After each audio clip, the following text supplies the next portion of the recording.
Hey everyone, buckle up because we've got some big news coming out of the automotive world. Yeah. Some huge GE news, actually. Definitely, babe.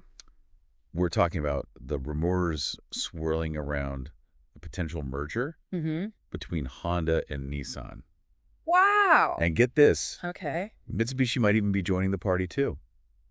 That's wild. It's a lot to take in, I know. But Absolutely. don't worry, in Oh. this Trending Quick, we're going to break down everything. Yeah. Why this merger might be happening. Right. What it could mean for the whole car industry. Mm-hmm. And maybe even what it means for your next car. For sure. So let's start with the basics. Okay. What's the deal with this merger? What are we actually looking at here? Well, reports are saying that Honda and Nissan, Uh-huh. they're planning to operate under this one big holding company. Interesting. Yeah, like a giant parent company. Okay, so basically one big umbrella corporation. Exactly. Got Gotcha. it.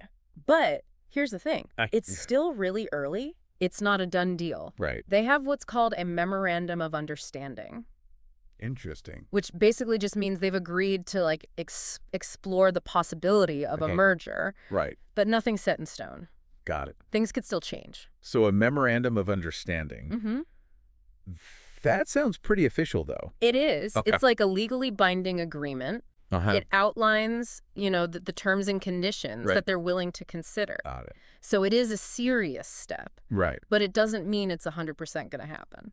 Okay, makes sense. Yeah. So we've got Honda. Yeah. We've got Nissan, Mhm. potentially under one roof. Right.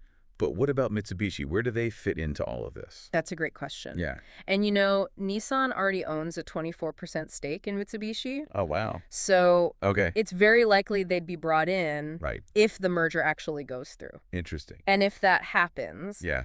this new alliance could become the third largest auto group in the entire world. The third largest. Yeah. Wow. Could be huge. That is massive. Yeah. So what's pushing this whole consolidation thing? Is it just about getting bigger? Oh, yeah. Or are there other things going on? I mean, size definitely matters in the car industry, Right. Right. but Yeah. there are some other crucial factors Oh. pushing Honda and Nissan towards this, Interesting. especially with how fast the car market is changing. You're talking about electric vehicles, right? Exactly. I mean, it seems like everyone's going electric these days. Everyone is. Yeah. The EV market is exploding, and traditional automakers like Yeah. Honda and Nissan, Yeah. they're feeling the pressure to adapt. Makes sense. Tesla especially, Right. they've been dominating the US market, Mm-hmm. and Chinese companies like BYD, Right. they're making huge moves globally. Okay. So this shift towards electric vehicles, Yeah. it's really forcing traditional automakers to rethink things. So is this merger a way for Honda and Nissan to catch up in the EV race? It's definitely possible. Okay. Both companies have been investing in electric vehicle tech, Uh, but they've been lagging behind Tesla in Right. terms of innovation and market share. yeah. So Yeah. by merging, Mm. they could pool their resources, Makes sense. share their expertise, Right. and potentially speed up their EV development. That makes sense. Yeah. Combining forces would definitely give them a fighting chance against Tesla. Yeah, I think so. Okay. And there are a few key areas Mm. where this merger could really help them in the EV space. Okay. Like what? Well, Honda, Mm-hmm. they're known for fuel-efficient engines. Right. And Nissan, Yeah. they already have a successful electric car platform. Yeah. The Leaf. Exactly. Right. So by combining their strengths, Huh. they could create more cost-effective hybrids and fully electric models Right. and appeal to more people. Okay. So pooling resources for EV development makes sense. Right. But are there other reasons Yeah. why they might be considering this? Definitely. Both companies have been facing some challenges lately, Oh. declining sales in key markets Like where? like China and the US. Oh, wow. Yeah. And they're feeling the squeeze from the rising costs of developing new tech, right. especially for electric vehicles. Yeah. That makes sense. So Yeah. this merger could be a way to cut costs and improve efficiency Right. by consolidating their operations, Right. streamlining manufacturing, Mm. and sharing resources. Right. They could potentially reduce expenses Yeah. and become more competitive. It sounds like this could be a strategic move for both of them, Definitely. addressing their weaknesses and getting stronger together. Absolutely. But what about the bigger picture? Could this be a sign of a larger trend we're seeing in the whole auto industry? That's a great question. And a lot of analysts think we might see even more mergers and acquisitions in the coming years. Really? Yeah, the auto industry is going through some massive changes, Right. unprecedented disruption. Mm-hmm. And consolidation might be how companies survive these changes. Okay, so it's like a Yeah. way to navigate these choppy waters. Exactly. Think of it like the auto industry. It's facing like this perfect storm. Oh, wow. You've got electric vehicles on the rise. Right. The costs of research and development are going up. Yeah. There's just tons of competition from Right. the big players and these new companies like Tesla Right. and all the Chinese automakers. It's a lot. So it's kind of like a survival of the fittest thing? Yeah, in a way, Okay. the companies that adapt fast, Yeah. innovate well, Right. and can scale up their operations, Mm-hmm. those are the ones that'll probably make it. Makes sense. Yeah, So mergers and acquisitions, Yeah. that's one way to do that. exactly. Okay. But joining forces. Companies can get new tech. Right. They can get into new markets Mm-hmm. and use their combined strengths to compete better. This all makes sense from like a business perspective. Right. But what about us, regular people? Yeah, How could this merger change the cars we drive in the future? that's the big question. Yeah. And it's hard to say for sure right now, Okay. but there are a few things to think about.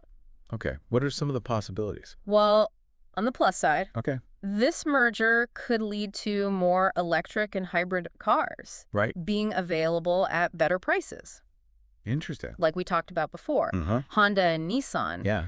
they have different strengths Right. when it comes to engines and EV platforms. So yeah. by combining that expertise, Yeah. they could make more efficient and affordable EVs, Right. which would make them accessible to way more people. So this merger could actually make electric cars more popular. It could, Okay. if they use their size to lower costs and make more cars. Uh-huh. It could make EVs a better choice for people who aren't sure about them yet.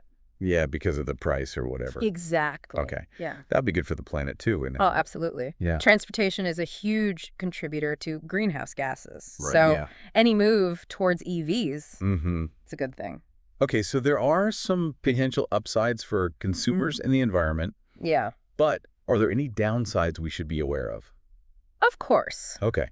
Mergers always come with some risks. Right. One concern is that the new company, it might become too powerful, Yeah. and that could stifle competition and Yeah. innovation down the road. So instead of all these companies pushing each other Yeah.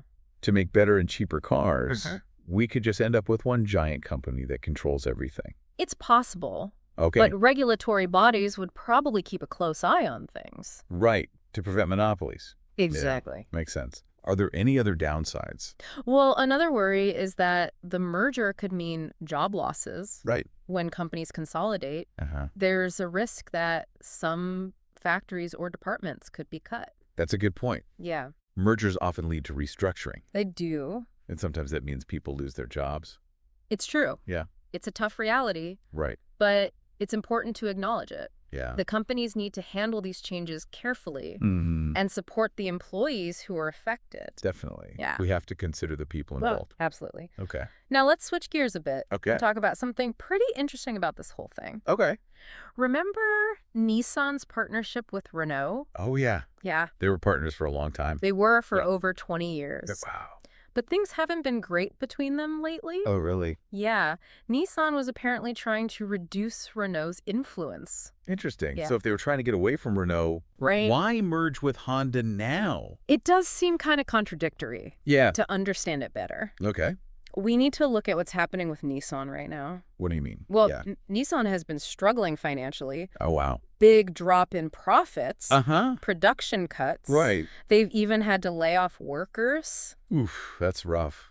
It Yeah. is, and Yeah. it makes you think Okay. that this merger with Honda, Uh-huh. it might be more about survival Okay. than strategy. You mean it could be a way for Nissan to stay in business? It's definitely possible. Wow. This merger would give them Honda's resources, Right. tech, Mm-hmm. and market presence, Yeah. which might be what they need to get back on track, especially if they want to compete in the EV market, which Right. is getting more and more competitive. So this merger could be a lifeline for Nissan? Maybe. Okay. But it also raises some questions Like what? about who has the power in this new alliance. Oh, interesting. Yeah, because if Nissan's going into this from a weak position, Yeah. Honda might have more control over decisions. Okay. It's something to watch as the details are worked out. Yeah, it makes you wonder who'll be in charge. Exactly. Right. Those things will be negotiated as the merger moves forward. It sounds like we're going to need another trending quick just to keep up with all this. It's definitely a situation that's constantly changing. Right. And it has the potential to completely reshape the car industry. Wow. Yeah. Okay, so we've talked about the potential benefits and risks of this merger Yeah. for the companies and for consumers. Right. But what about the even bigger picture? Mm-hmm. How could this merger affect the whole global auto industry? That's a great question. Yeah. And it's worth digging into a little deeper. Okay, so we've talked about how this could affect the companies and the people buying cars. But what about the global auto industry as a whole? How could this shake things up? Well, it's definitely a big move. It could have a ripple effect on the entire industry. If Honda, Nissan, and Mitsubishi all merge together, and streamline things, they could become a real powerhouse, Okay. especially when it comes to EVs. So they could challenge Tesla and those Chinese companies. Yeah, potentially. Okay. Their combined size and resources would let them invest more in research and development, Right. speed up production, Yeah. and offer more competitive prices. Interesting. It could make things a lot more interesting out there. That's kind of exciting. A little competition could really shake things up and push everyone to innovate more. I agree. Yeah. Competition is usually good for consumers in the end. Right. It forces companies to stay on top of their game. Right. Always trying to improve. Exactly. So what about the other companies in the industry? How do you think they'll react to this mega merger if it happens? Well, it could set off a chain reaction. Oh, wow. Other automakers might feel like they need to consolidate too, Right. either through mergers or partnerships, just to stay competitive. We could see a whole bunch of companies joining forces. So this one merger could basically reshape the entire global auto industry. It's possible. Wow. And it's not just about the car companies themselves either. Oh, right. This could have a huge impact on suppliers, dealerships, and even governments. Wow. It sounds like we're about to see a major shift in the automotive world. I think so. Yeah. The decisions made in the next few years will probably determine what transportation looks like for decades to come. That's a lot to think about, Yeah, but it's pretty amazing to watch this all unfold. it is. Yeah. It's a complicated situation with Right. a lot of moving pieces and a lot of possible outcomes. Right. But one thing's for sure, Okay. things are going to be interesting. Yeah, no kidding. It's an exciting time to be following the auto industry, that's for sure. Absolutely. Yeah. So to everyone listening out there, stay tuned and get ready for a wild ride as we figure out the future of driving. Who knows what kind of cool innovations and surprises are coming next? Yeah, the possibilities are endless. That's what makes it so exciting. I agree. Thanks for joining us on this Trending Quick. Yeah, thanks for listening, everyone. We'll keep you updated as this story develops and bring you more insights as we get them. Until next time.